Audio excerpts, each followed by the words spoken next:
Good day, everyone. 大家好, Salam Sejahtera, everyone. This is your GMT plus 8 football fan again.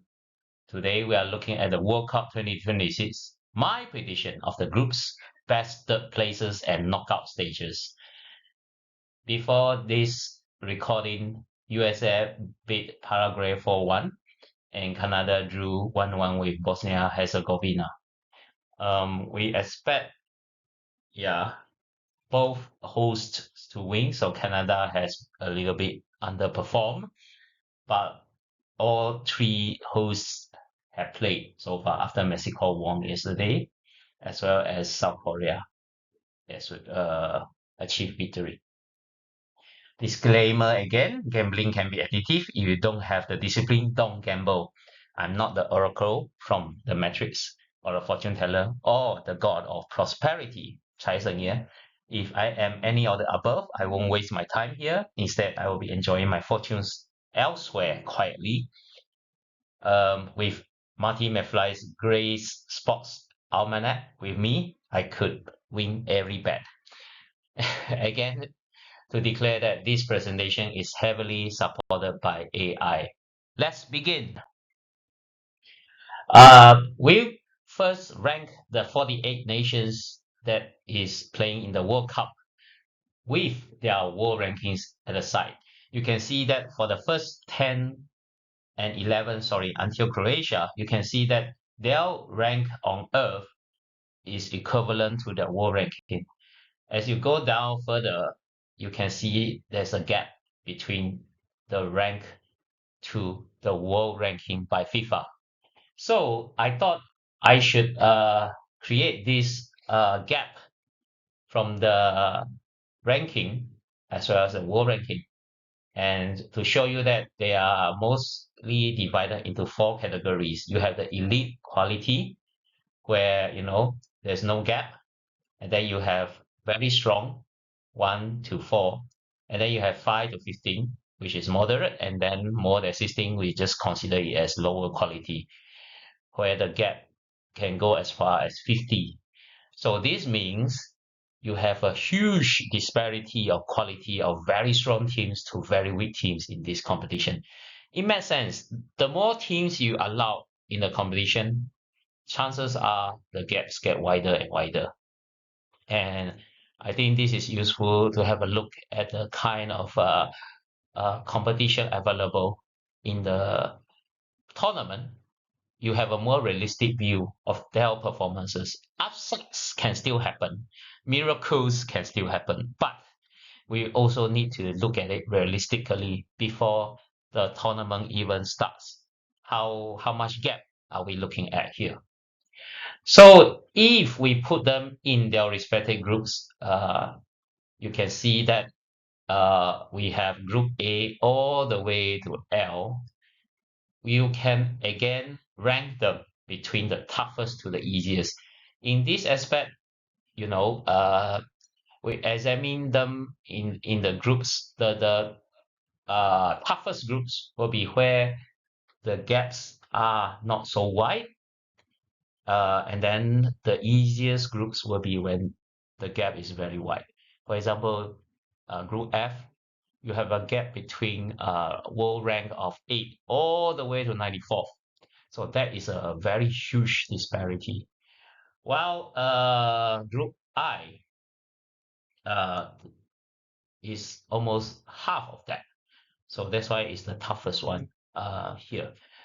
With this in mind, then you roughly can have a realistic expectation that the disparity between nations in each group. This is to give you a big overview of what is the likely possibilities of the rankings from every group. Yeah. I think that will be useful to take note of. Now, one of the biggest changes introduced for the 2026 World Cup is of course, expansion from 32 teams to 48 teams. But with 12 groups instead of 8, they needed a method to complete the knockout bracket. So this 8 best third place teams will also qualify for the round of 32. So not just the top two, they also give chances to the third place team, but only the top 8. This system is, I guess, inspired by the UEFA European Championship format, where the best third place teams are also given a second chance to advance to the knockout stages.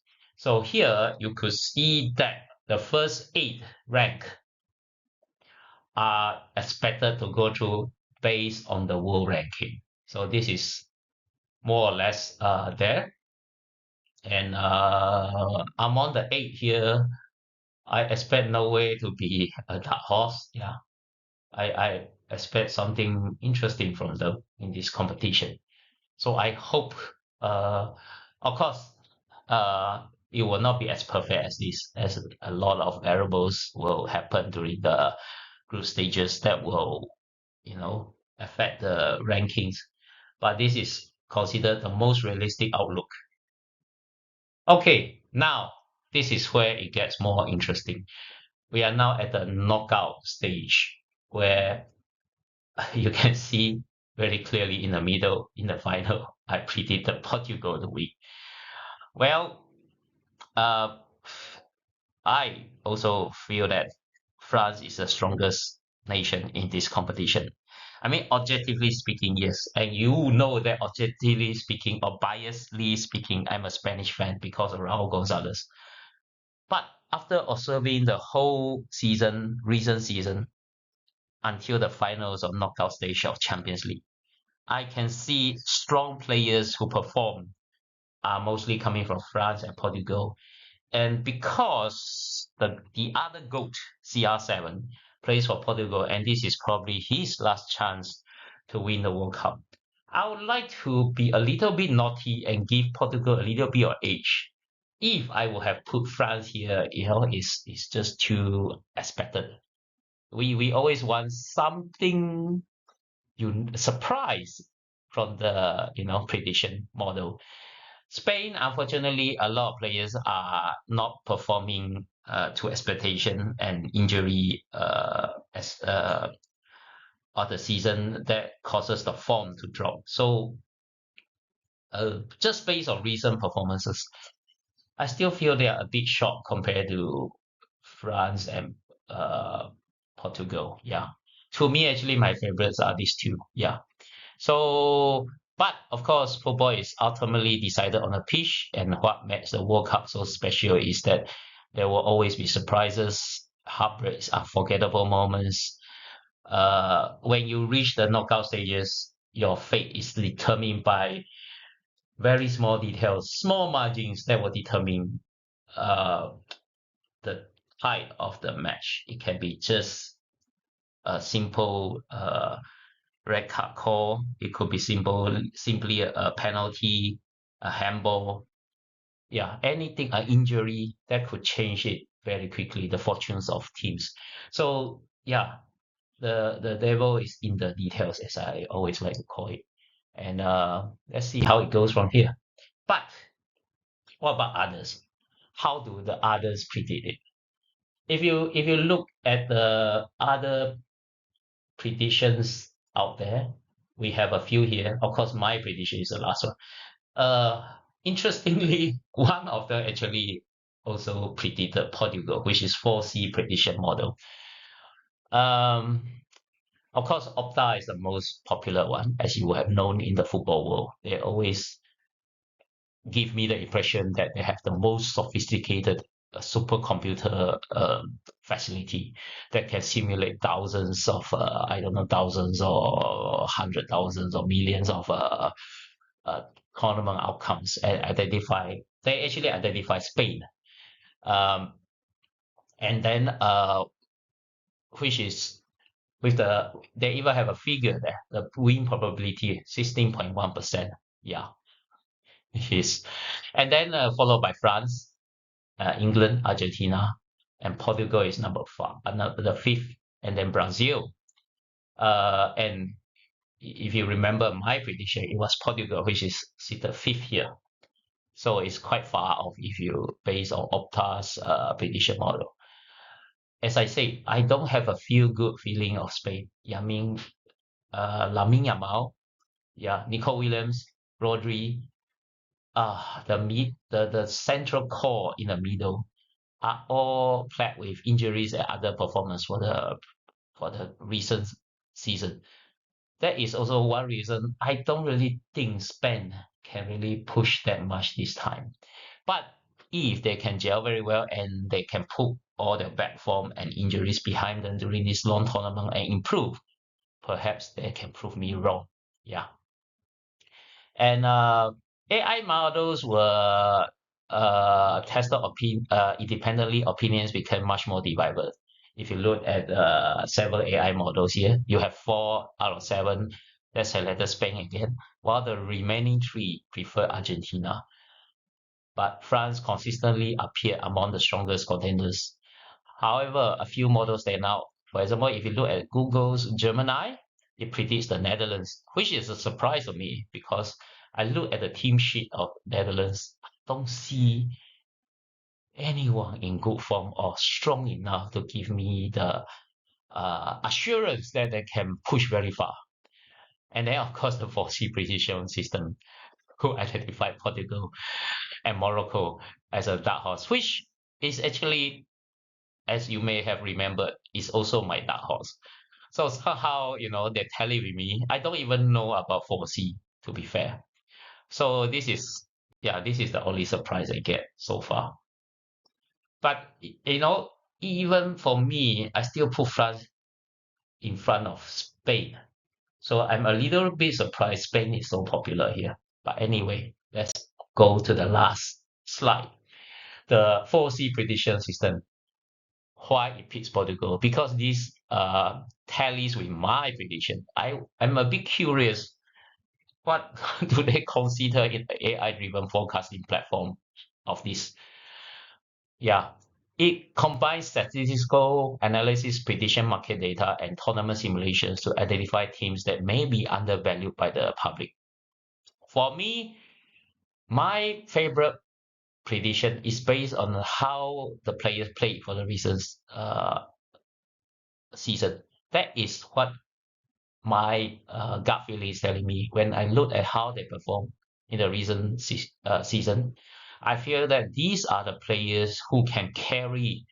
They give me a bit of insurance that they can carry confidence to carry the team far. Bruno Fernandes has been splendid in midfield. John Neves, Bernardo Silva, MCT, Vitinha, oh my God, Champions League performance, amazing. Uh, this Nuno Mendes, as I say, he basically bossed the whole left flank. Nobody can go through his left flank. Even Lamine Yamal, even Michael Olise struggle to go through him. So, if they are all playing well without injuries, man, the supporting cast here will give me a lot of confidence. Figo and Rui Costa's golden generation with Deco. Um, yeah, a lot of big names, but for this group of players, they do give me lots of confidence. Gonzalo Ramos has been playing well as well. Uh, you know, uh, and even the defense is great. Joao Cancelo, Diogo Dalot, Ruben Diaz, all of them give you some assurance that this team, if they play as a team, I hope they can go very far. And CR7, of course, even for him being so old, his season has been okay. He's still scoring. Yeah, with the combination of talent, squad depth, tactical flexibility, tournament experience, I think they have a realistic pathway to compete with France. Of course, France is the most loaded team, as I declare again.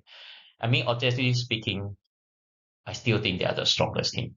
Yeah, but I think Portugal has a package that can give them a run of the money. Yeah, for the tournament.